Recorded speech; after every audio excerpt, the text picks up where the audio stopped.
in so eine Werft zum ersten Mal als Kapitän, das ist schon aufregend.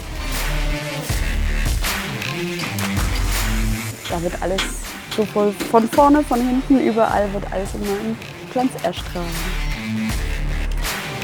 Das Thema Nachhaltigkeit spielt ja eine immer größere Rolle. Wir versuchen es in alle Prozesse einzubeziehen.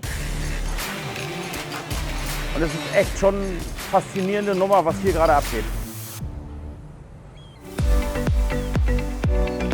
Regelmäßige Werftaufenthalte sind für jedes Schiff wichtig.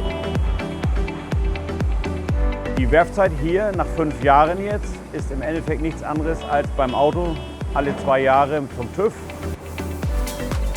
Man freut sich auch immer, wenn irgendwas Gutes passiert, wenn was neu gemacht wird, wenn Dinge sich verändern, wenn auch unsere Wünsche angegangen werden. Natürlich einfach Sachen, die uns das Leben im Endeffekt im Betrieb leichter machen. Ich habe zum Glück ein super Team um mich herum, die alle für ihre einzelnen Bereiche zuständig sind und die einzelnen Firmen koordinieren. Also hier vor Ort arbeiten so circa 400 bis 450 Leute. Und es ist echt schon eine faszinierende Nummer, was hier gerade abgeht.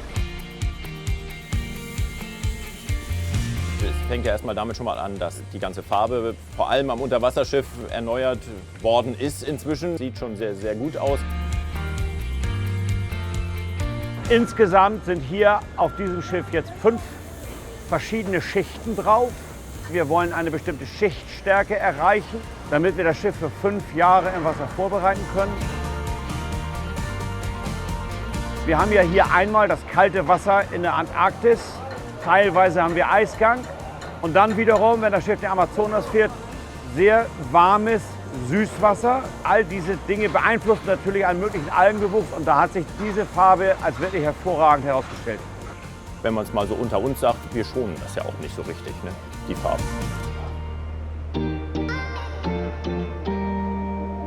Das ist einer der beiden Stabilisatoren. Im Endeffekt zu betrachten wie ein Flügel bei einem Flugzeug. Der verhindert einfach das Krängen des Schiffes, also die seitlichen Bewegungen im Seegang, damit die Gäste nicht zu sehr seekrank werden. Hier wurden sämtliche Dichtungen ausgewechselt, erneuert. Das ist die ganz normale 5-jährliche Maintenance.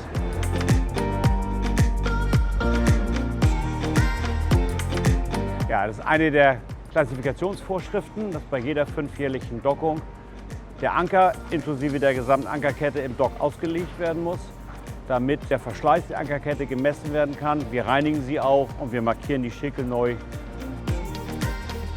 Wollen den Anker auch wieder hübsch anmalen.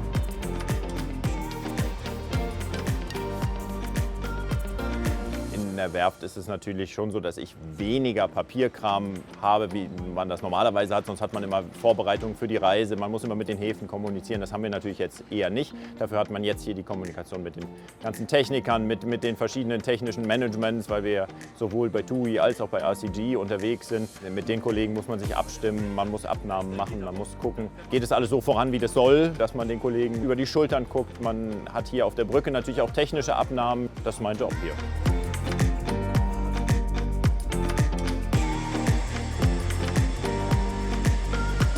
Hier die sogenannte Kielbahn, die Kielstützen, stehen hier fest im Dock, sind genau in der Mitte. Dann wird das Schiff genau in Position gefahren und am Ende fährt das Dock hoch, hebt das Schiff hoch und dann stehen wir genau in der Mitte auf den Blöcken. Und wie man da hinten sehen kann, stehen wir auch an der Seite und dort wird das Schiff nicht umkippen.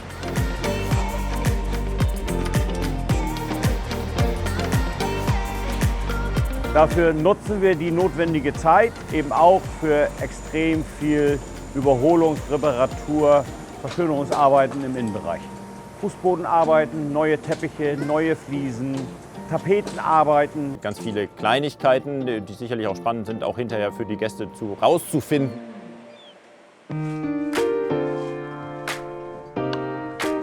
Ich bin Projektmanager im Hotel-Interior-Bereich. Ich bin für die Spirit zuständig. Eigentlich alles, was schön hier ist, sage ich mal, das ist so ein bisschen mein Bereich. Wir befinden uns hier eigentlich in einer der größten Pax-Kabinen-Suiten, in dem Sinne in den Grand-Suiten. Hier wurden mehrere Sachen geprägt. Einerseits natürlich ein neuer Teppich, was ganz speziell hier auf den Hanseatic-Schiffen ist, dass sie gecarved sind.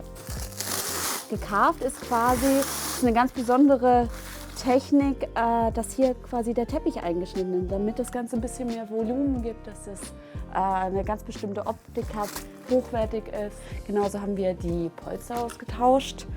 Da gab es quasi das gleiche Design wie bei den Schwesternschiffen, der Nature und der Inspiration. Also das Schöne ist, dass wir hier eine Polsterei an Bord quasi haben. Hier einen Kontraktor, der quasi sich hier einrichtet mit Nähmaschinen, der sein Team hier hat und quasi dann die alten Polster hochnimmt und quasi das vor Ort hier alles wieder frisch macht. Das ist handgemachte Arbeit, also wir kaufen diese Polster hier nicht irgendwo in ein Möbelhaus ein, sondern machen das wirklich ganz speziell handgebracht für dieses Design, für diese Volumen und ja, das macht das Ganze, glaube ich, ziemlich schön und besonders. Sind das die neuen Bezüge? Ich bin Nachhaltigkeitsmanagerin bei TUI Cruises. Wir befinden uns quasi in unserer Schneiderwerkstatt. Das heißt, hier wird neu gepolstert bzw. neu bezogen. Das heißt, das sind ja auch spezielle Polstermöbel, die wir einfach jetzt nicht ersetzen, sondern einfach versuchen, neu aufzuwerten und das ist ein tolles Endergebnis. Was ganz, ganz, ganz toll ist, ist die Zusammenarbeit von den verschiedenen Dienstleistern, die sich auch untereinander kennen und das macht gerade für uns Projektleiter das manchmal auch sehr, sehr leicht, dass sie einerseits selber untereinander kommunizieren, dass wir uns auf sie verlassen können und das macht unheimlich Spaß, mit denen quasi Lösungen zu finden und Projekte zu bewerkstelligen. Wir befinden uns hier in unserem Main-Restaurant, das ist das Hanseatic-Restaurant und ja, wie man sieht, wir haben einen neuen Teppich und wir haben hier einen neuen Wandbelag. Da unsere Produktchefin gerne immer so ein bisschen das Extra haben möchte, hat diese Tapete jetzt einen Glanzeffekt, dass da was schimmert, das glitzert, was man so unterbewusst merkt, der Gast, glaube ich, wahrnimmt und sich wohlfühlt und denkt, oh, das ist schon ein bisschen anders als zu Hause.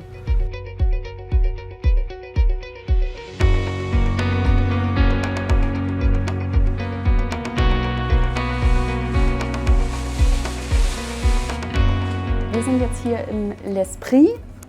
Das L'Esprit ist das Spezialitätenrestaurant und wir hatten hier vorher Fliesen. Und da war der Wunsch, damit das Ganze so ein bisschen eine gemütlichere Atmosphäre haben und wir vor allem den Lärmpegel ein bisschen senken können, da haben wir uns für einen Teppich entschieden und haben jetzt quasi einen Teppich, der genauso aussieht wie vorher die Fliesen. Wir haben das versucht, genau nachzuahmen, sowohl größentechnisch als auch farbtechnisch und das ist das Ergebnis. Und ich muss gestehen, ich bin ganz zufrieden damit.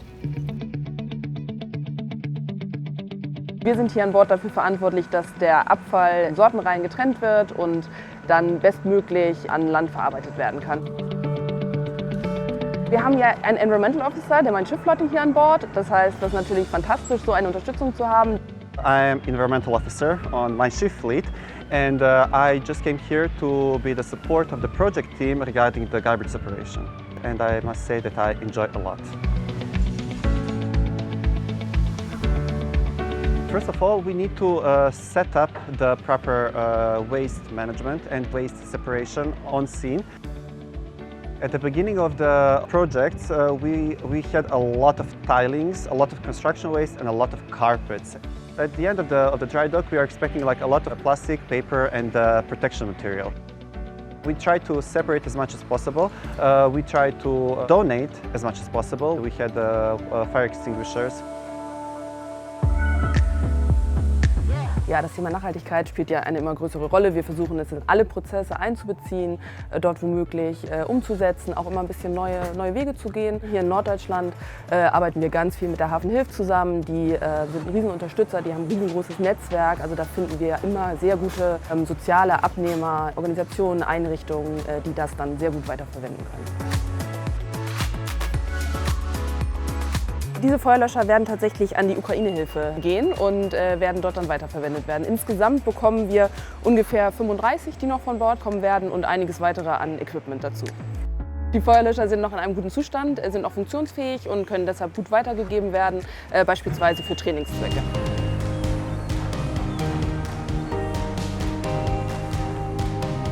Wir sind kurz vorm Ende und jetzt müssen wir schauen, dass hier alles noch zum schönen Ende geht.